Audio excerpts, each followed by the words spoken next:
Santos Americanos. Olá, seja bem-vindo aos Santos Americanos. Eu sou César do perfil Decas Web e junto com o Marcão do Castelo vamos comentar, entre outros assuntos, o relatório de análise financeira que 3 empresas de consultoria de investimento fizeram dos clubes brasileiros e que considerou que o América deve mais do que deveria. Será que o dinheiro das vendas do Arthur e Vitor Roque deve ser utilizados para sanar parte da dívida do clube, investir no Planeta América ou para montar um time ainda mais forte? E se no fantástico artilheiro que marca 3 gols tem direito a pedir música, quem canta 3 músicas na discoteca tem direito a quê?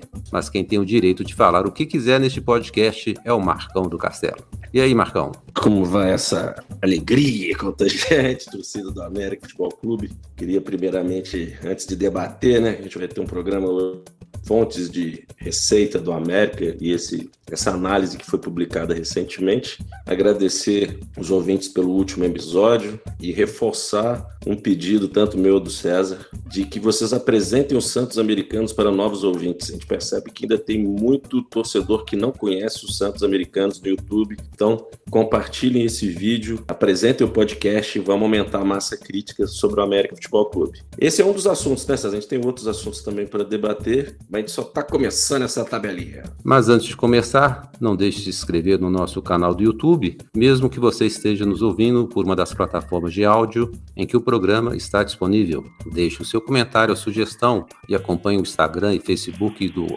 @SantosAmericanos e do Marcão do Castelo e Decas Web e o Twitter do @SantosMericanos. Se você nos ouve pelo Spotify, aproveite e classifique os Santos Americanos com 5 estrelas e se estiver no YouTube, deixe o seu like. Isso vai permitir que o podcast seja recomendado a outros torcedores do América nessas plataformas. Se puder ajudar com qualquer valor para a manutenção do canal, nosso Pix é podcastsantosamericanos@gmail.com da Caixa Econômica Federal. Antes de entrar no assunto principal, Marcão, a gente gostaria de avisar que, em virtude do jogo do América contra o Grêmio estar marcado para o mesmo dia da gravação do nosso podcast, nós vamos comentar os 2 jogos contra os clubes gaúchos, o Grêmio Internacional pelo Brasileirão, no próximo episódio. Mas o tema principal de hoje é o relatório que a empresa de investimento Galápagos Capital fez com relação aos balanços dos clubes brasileiros, os principais clubes brasileiros, e como conclusão, essa empresa de investimento considerou que o América deve mais do que poderia e tem forte dependência de direitos de transmissão. Essa notícia foi vinculada inicialmente no site No Ataque e o título é América Estudo indica dívida elevada para o perfil do clube e, como a gente já falou, com uma forte dependência de direitos de transmissão. Esse relatório está disponível na internet, né? Quem tiver interesse em ler esse relatório, é um relatório bem extenso, são mais de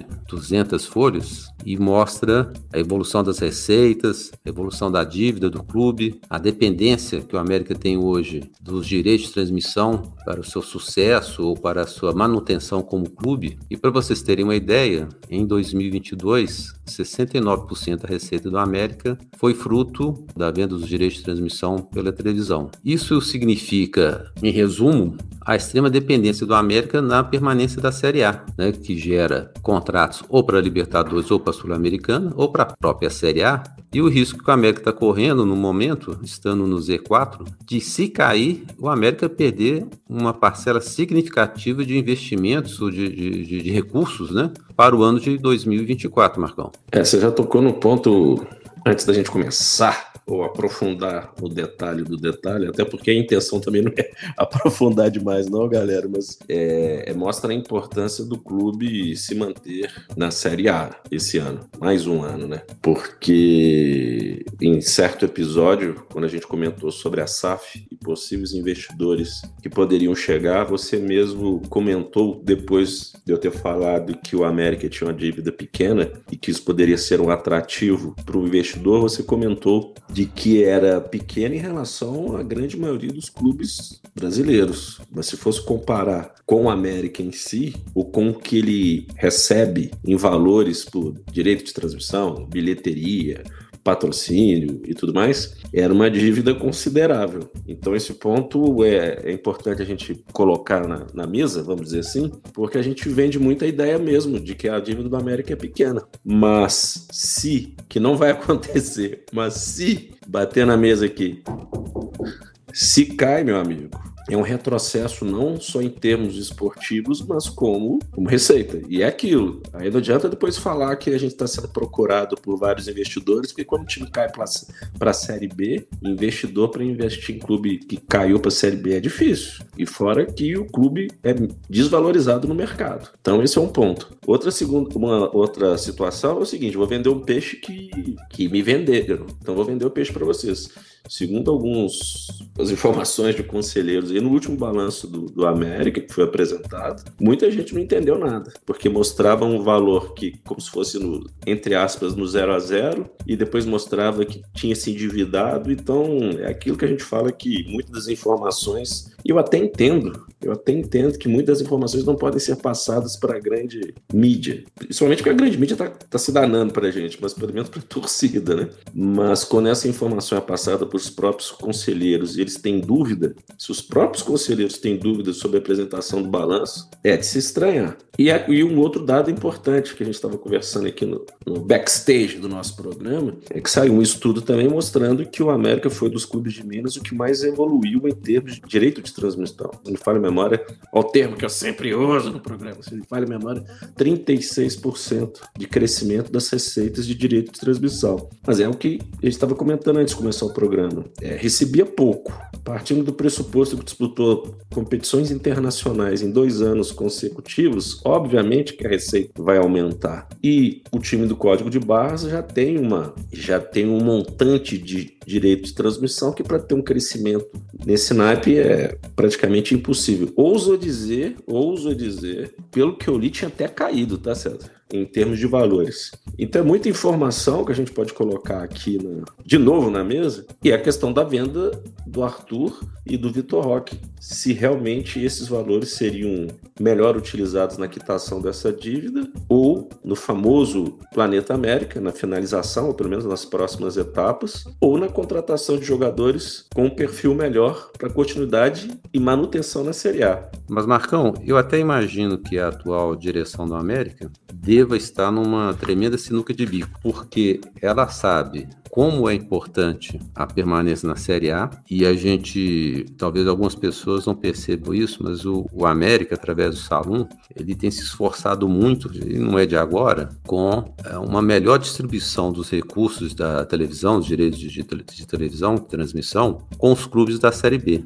Raramente você vê o Salum mesmo, o América estando há 3 anos na Série A, ele brigando pelos times da Série A. Ele quer envolver os times da Série B. Porque justamente o América é um dos times que mais depende desse recurso de direitos de transmissão para a sua existência, vamos dizer assim, para a sua sustentação, né? Então procede muito essa briga do Salum, essa defesa em nome dos times da Série B, porque caindo, o América vai ter uma queda de receita também violenta, né? E sobre o que você comentou de informações sensíveis do clube, né, que algumas não devem ser informadas porque cai na imprensa e a gente sabe que cai mesmo. Outro dia eu vi uma entrevista, melhor, foi na entrevista do Salum, que o Salum deu depois daquele tempão, sem ninguém se pronunciar e tal. Foi até, se não me engano, foi o Adilson da Itatiaia, eu acho que foi até meio infeliz na pergunta, se não estou enganado. Ele perguntou assim, qual que é o salário médio do América hoje em dia e tal. Aí o Salum falava, você não vou responder, né? Quer dizer, é lógico que é esse tipo de informação, você não pode ficar passando pro grande público, pros seus concorrentes e tudo mais. Agora, para os seus conselheiros, que são aquelas pessoas que foram designadas para fazer uma fiscalização financeira do clube, que podem rejeitar, né, ou aprovar as contas da administração do clube, para esses você tem, no mínimo, você tem que ser claro a ponto do conselheiro sair da reunião sabendo o que ele votou, o que ele aprovou, o que ele rejeitou, né? Então é estranho, né? E a gente viu alguns conselheiros aí que não fazem parte da, vamos dizer assim, não quero dizer panelinha, mas que não fazem parte da família América, né? Os caras falam assim, saímos de lá sem saber o que nós aprovamos, que não entendemos a explicação né? Balanço é uma coisa realmente muito complicada, mas assim, o mínimo que se espera é que o conselheiro saia da reunião de conselhos sabendo o que foi apresentado para ele, né, Marcão? Me fez lembrar aquele personagem do Pânico que tinha um mendigo, eu não entendi o que ele falou. É mais ou menos isso, porque independente do que ele fale, vai ser aprovado de qualquer jeito, né? Mas é também, ao mesmo tempo, como eu disse no início da minha fala, de que eu estou comprando e estou vendendo para vocês o peixe que eu comprei. Mas também não duvido que isso não seja verdade, não, né? Agora, que é estranho, é estranho. O que a gente pode estar debatendo também é se as vendas do Arthur e do Vitor Roque não seriam importantes justamente para dar uma aliviada nessas despesas ou dessas dívidas que o América tem, até pelo termo que você usou aí, não foi sobrevivência, sobrevivência, porque se a gente parar para pensar, esse ano o time da Copinha gerou bons frutos para o América. Acredito que o Adson tem uma vida curta no clube, o Breno vai ter uma vida curta no clube, mas em gerações passadas tinha o Gustavinho, tinha Carlos Alberto, Mateuzinho. Então, os frutos financeiros, tem o Arthur, que foi do ano passado, ano retrasado, vamos dizer assim, né? E tem o Vitor Roque, que foi roubado do nosso clube. E as outras, entre aspas, promessas não impactaram tanto assim na vida do clube. Aí você fala, tem o Richarlison. Pô, o Richarlison já faz tempo. Tem o Danilo. Também faz tempo. Tudo bem que o América foi ganhando com essa questão dos percentuais de formador de clube, foi dando também um respiro, né, César? Assim, um respiro ano a ano, cada transferência, de 2 em 2 anos, de 3 em 3 anos que seja. Se a gente for colocar aí na calculadora o que Richarlison já rendeu para o clube em vendas futuras, o que o Danilo em vendas... Aliás, o Danilo foi vendido várias vezes. Ele foi para o Santos, do Santos foi para o Porto, do Porto foi para o Real Madrid, do Real Madrid foi para o Manchester City, do Manchester City foi para a Juventus. Então, só nisso foram 4 ou 5 transações de países distintos e o América sempre com a fatia importante que dá uma sobrevida no futebol. Agora, eu entendo o seu discurso em relação ao Salum, da visibilidade que ele tem dentro dos clubes da Série B, inclusive ele é o porta-voz mesmo de todos os clubes da Série B, mas eu também tenho que resgatar aquele discurso de pensar grande, né? Tem que pensar na Série A, cara.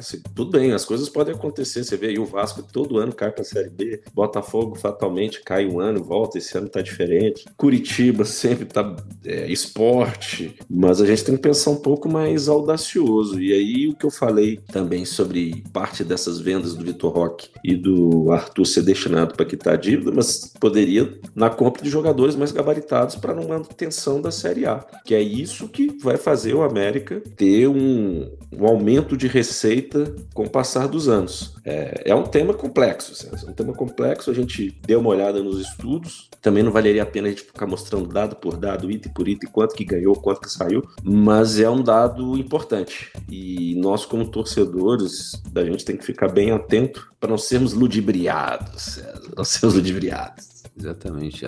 Só para não querendo entrar muito em números, mas em 2022, 69% da receita do América foi de direitos de transmissão, direitos de TV. Em 2021, quase a mesma coisa, 71%. Em 2020, 55%. Em 2019, foi 33%. E quanto à dívida, como o Marcão falou, o América e nós americanos sempre destacamos a dívida pequena do clube, mas o economista que produziu esse estudo que a gente está comentando, ele chama coincidentemente César Gravietti, ele disse que o passivo, né, a dívida de 133 milhões de reais é elevado para o perfil do clube. Então você, pegando a dívida total líquida do América, ela saiu de 2019 de 85 para 94 no ano seguinte, 94 para 101 em 2021 e 2022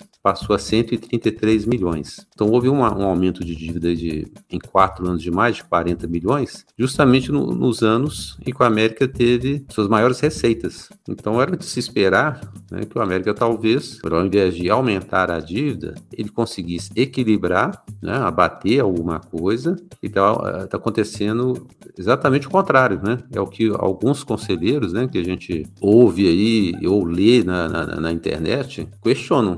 O time está arrecadando mais, mas a dívida total líquida do clube tem aumentado aí, em média, 10 milhões a cada ano. Agora, a sinuca de bico que eu comentei é justamente isso, porque o América vendeu o Arthur. O Arthur, segundo a imprensa especula, porque esses números também nunca são muito bem explicados ou bem explicitados, a venda do Arthur vai gerar para o América 38 milhões de reais. E a do Vitor Roque, segundo o jornalista italiano Fabrício Romano, o Barcelona vai pagar 35 milhões de euros ao Atlético Paranaense, dá cerca de 184 milhões, que o América tem direito a 15% e seria aproximadamente 28 milhões de reais. Então, somando os 38 milhões do Arthur mais os 28 milhões do Vitor Roque, dá 66 milhões de reais. Aí a dúvida, né, que a gente até começou o programa de hoje. Usa esse dinheiro para quê? Será que o América pega esse dinheiro e abate a dívida? Será que o América pega esse dinheiro e dá um start no Planeta América, que a gente já comentou aqui, tem anos que a gente ouve falar do Planeta América, e faz um campo, aí depois faz um vestiário, aí depois faz um auditório, quer dizer, uma coisa muito, muito lenta, né?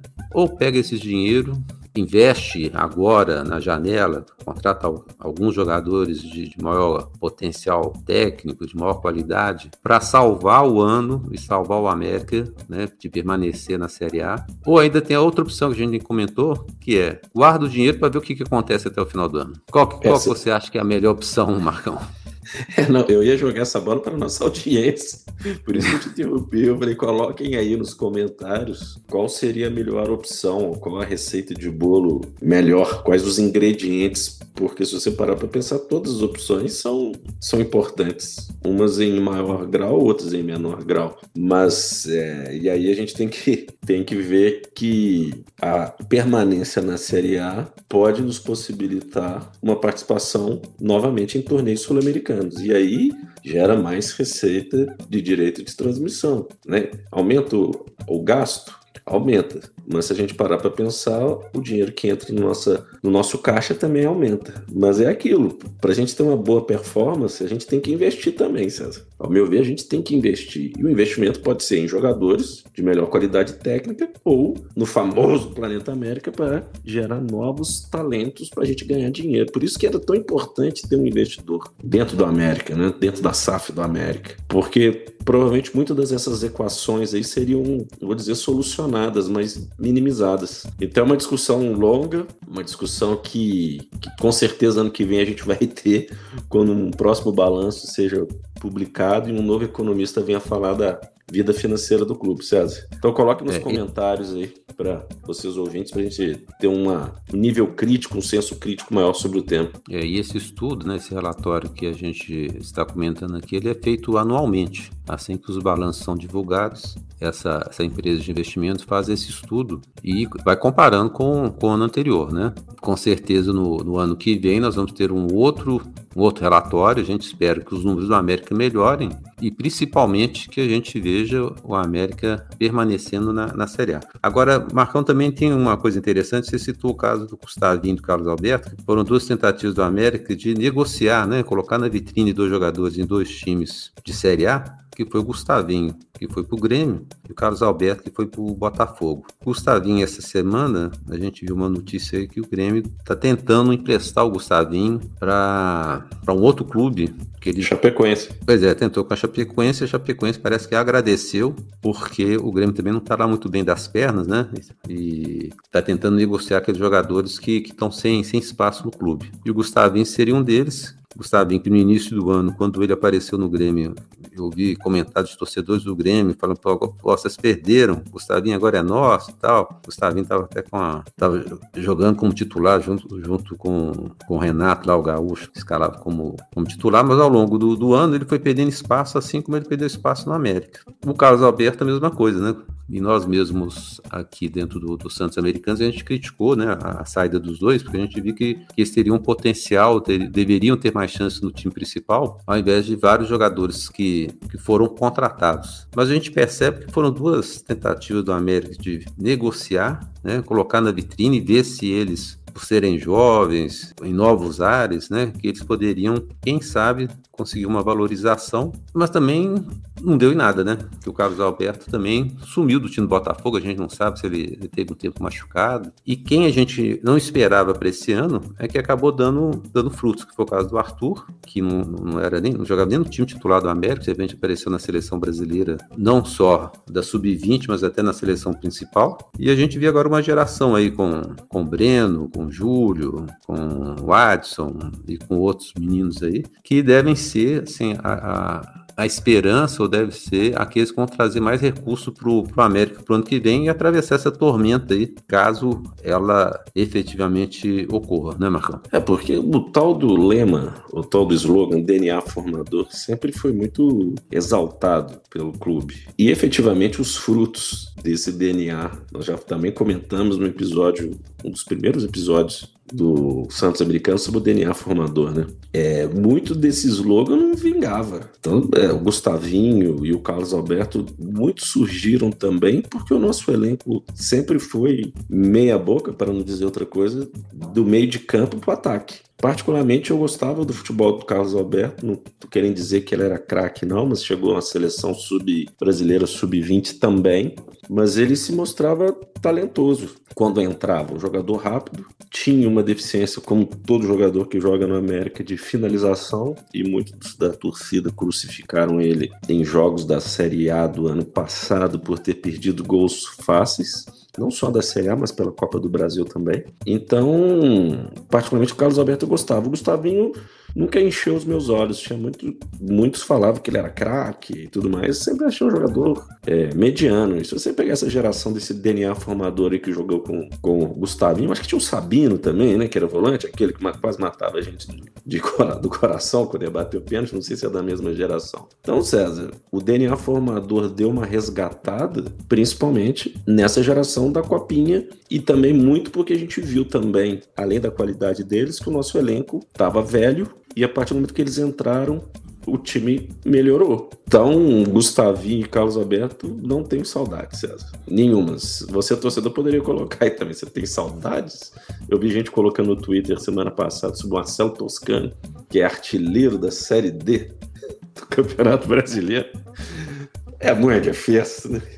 O Toscano, a gente tem que sempre lembrar, né, a dupla que ele fez com o Richarlison, né? Aquele ano, realmente, Marcelo Toscano jogou muita bola. Mas nessa volta dele, depois de alguns anos, Marcelo Toscano decepcionou, né? Ficou devendo, por mais que tenha feito aquele gol contra o Corinthians na Copa do Brasil 2020, uma outra jogada aí, na verdade, o Toscano valeu pela primeira passagem dele. Marcão, nós vamos dar aqui algumas outras notícias, né, da semana, né? Uma delas foi a derrota das Espartanas no Campeonato Brasileiro de Futebol Feminino. O América perdeu de 2-0, tem um jogo de volta, né? O América perdeu para o Bragantino, Red Bull Bragantino, e se vencer vai para a final, mas é um resultado difícil de reverter, embora o futebol feminino eu não sei se faz muita diferença campo, né? Porque são jogos relativamente com pouca torcida, mas independente aí do resultado do próximo jogo, fica aquela sensação de dever cumprido, né? Teve muita comemoração, muita foto, as meninas deram entrevista aí no Soldeca, enfim, apesar da derrota, ficamos assim satisfeitos, né? Com o resultado esportivo que elas conseguiram, porque acredito, né, que o time passe a ter uma valorização dentro do clube, né, e seja mais bem visto. É a Série A2. O mais importante, o objetivo principal era ficar entre as 4. Quando o América enfrentou Fortaleza, vinha de uma campanha muito boa. Então, as 2 vitórias das Espartanas contra o Fortaleza, não vou dizer que foi uma surpresa, mas era um time muito forte. E o time do Bragantino, César, é um time muito forte. Então, o ano já foi vitorioso. As perspectivas para o ano que vem é que novas jogadoras venham. Você vê que foi numa dimensão que já era para ter ocorrido há muito tempo atrás. A gente ficar dependendo de acompanhar futebol feminino só por conta da seleção brasileira, sendo que a grande maioria das jogadoras jogam fora do país, e a ídola principal é a Marta, precisa ter uma renovação. E muita dessa renovação vem dessas jogadoras. Inclusive, eu vi uma jogadora, peço mil desculpas, uma jogadora do América É porque tanta convocação, semana passada a gente falou do Sub-15, né, na seleção brasileira, mas na seleção feminina, sub alguma idade, desculpe a falha, a jogadora do América foi convocada. E a gente pode até buscar essa informação depois. Então é renovação, é importante. O objetivo desse ano já foi cumprido, César. Já estamos felizes com a classificação para a Série A1 do ano que vem.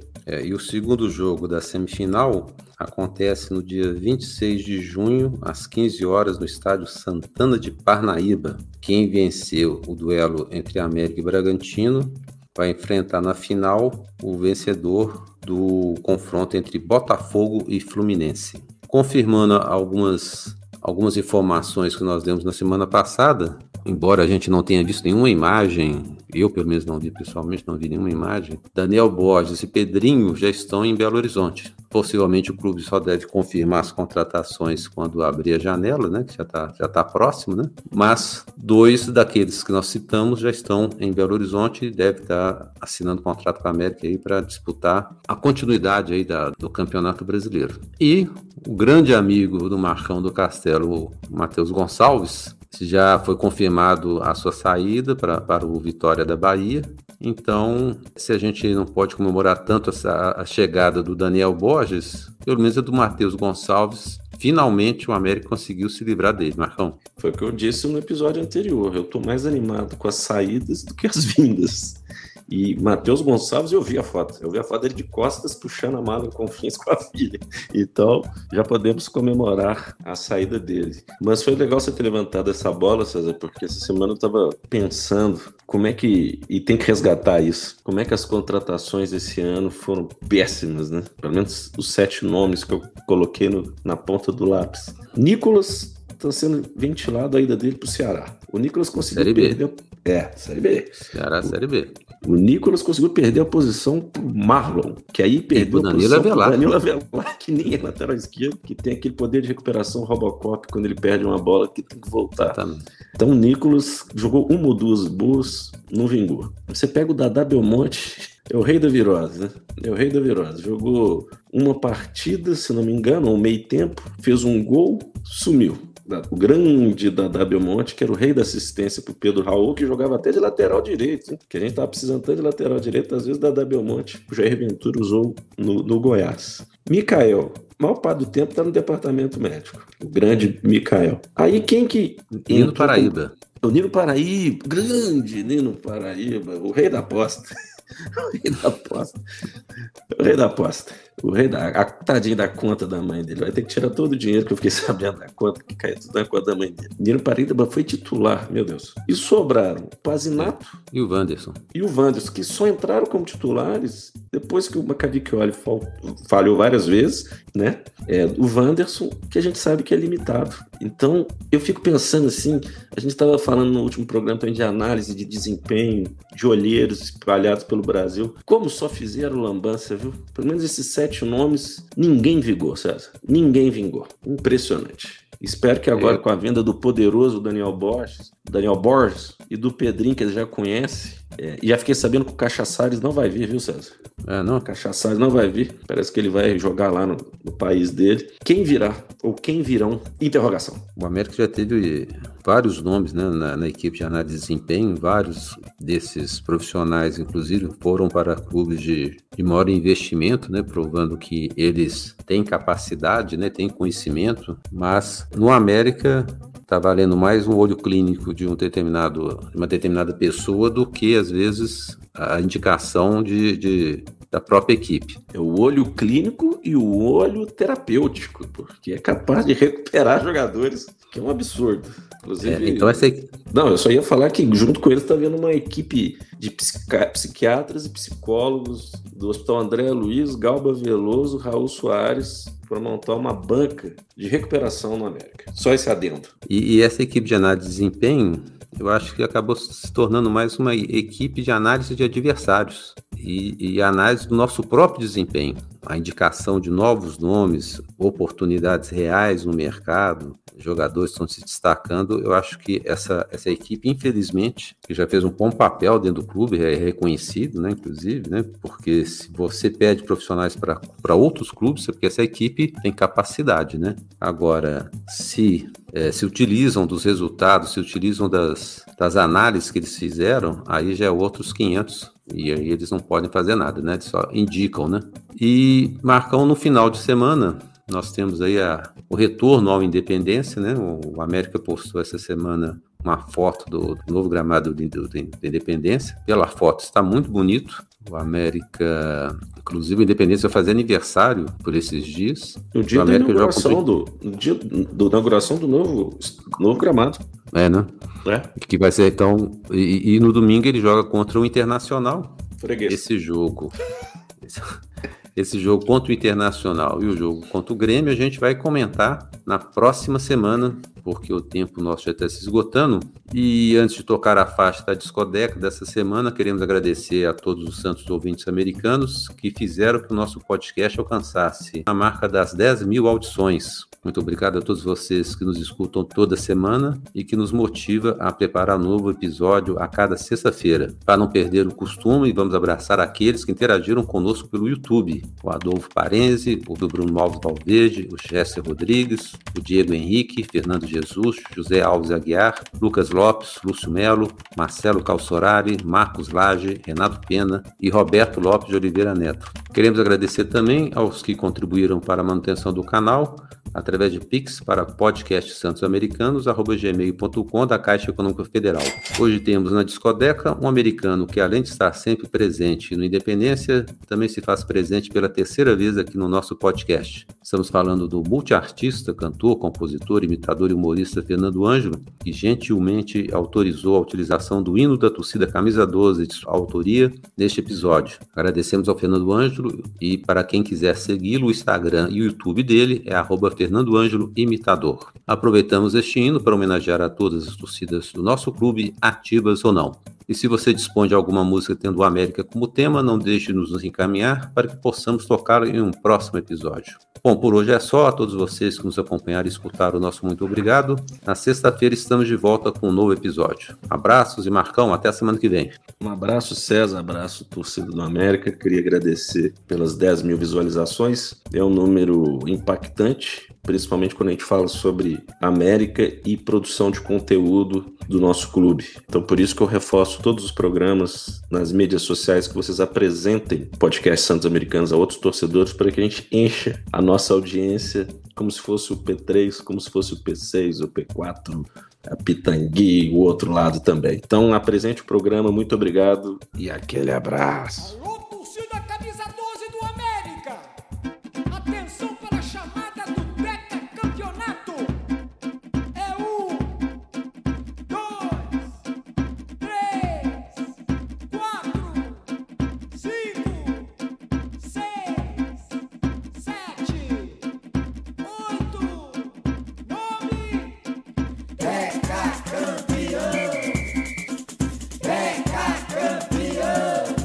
Camisa 12, a voz da emoção, na arena faz a festa, com muita vibração. Camisa 12, a voz da emoção, na arena faz a festa, com muita vibração. Vamos ver, América Deca campeão, orgulho da torcida, camisa 12 no coração. Vamos ver, América Deca campeão, orgulho da torcida, camisa 12 no coração. No campo de jogo, o coelhão entra em ação, com raça e coragem, partiu, uma decisão. E na arquibancada, a torcida apaixonada, com essa bandeira verde e preta, cantando o refrão. Camisa 12, a voz da emoção, na arena faz a festa, com muita vibração. Camisa 12, a voz da emoção. Na arena faz a festa com muita vibração. Vamos com ele, vamos com ele. América Deca campeão, orgulho da torcida, camisa 12 no coração. Vamos com ele, vamos com ele. América Deca campeão, orgulho da torcida, camisa 12 no coração. 10 canecos seguidos não é pra qualquer um. Das torcidas organizadas de Minas, somos a número 1. Rio Abrantes, La Bruna e fundadores do América. Nós não esquecemos de todos que engrandecem o nosso pavilhão. Camisa 12, a voz da emoção. Na arena faz a festa com muita vibração. Camisa 12, a voz da emoção. Na arena faz a festa com muita vibração. Vamos ver, vamos ver. América Deca campeão, orgulho da torcida, do nosso coração. Vamos ver, vamos ver. América Deca campeão, orgulho da torcida, do nosso coração. Orgulho da torcida, camisa 12 no coração. Olê, olá, camisa 12 já chegou pra te animar. Olê, olá, camisa 12 tá torcendo pra danar. Olê, olá, camisa 12 vai com o coelho pra ganhar. Olê, olá. Santos América.